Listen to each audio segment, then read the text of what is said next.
Idan ka ce kana son mutum ya nuna baya son ka, kar ka tilasta shi dole sai ya so ka, domin ita soyayya ba a tilastawa mutum ya so ka ko kuma ƙiyayya, domin soyayya da ƙiyayya arziki ne, musamman ma soyayya wani arziki ne da Allah yake yi.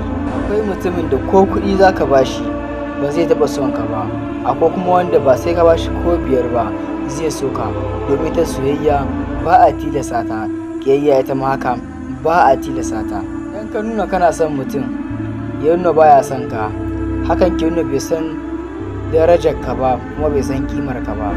Kar ka je ka tura kanka inda za ka je ka ƙasƙantar da kanka, ka rage kanka kima da daraja. Idan ka ga wanda kake so ka ce kana son sa, shi ma ya ce na son ka, sai ka ce alhamdulillah kai Allah godiya.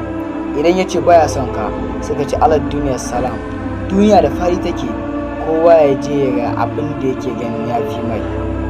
Domin idan ka ce za ka tilasta a soka, za ka buɗe kanka ƙofar cin mutunci, ƙofar tozarci. Saboda haka wanda ya so ka so shi, wanda ya ƙi ka ka daraja shi, kar ka ce za ka tusa ƙiyayya shi a cikin zuciyarka, domin ba a tilasta soyayya. Duk kyan halinka, duk kyawunka, duk kyakkyawar ɗabi'arka ba a tilasta soyayya, domin mutum yana son wanda ya yi masa ne. To wannan shine Allah samu dace. Allah ya ƙara mana son fiyayyen halitta.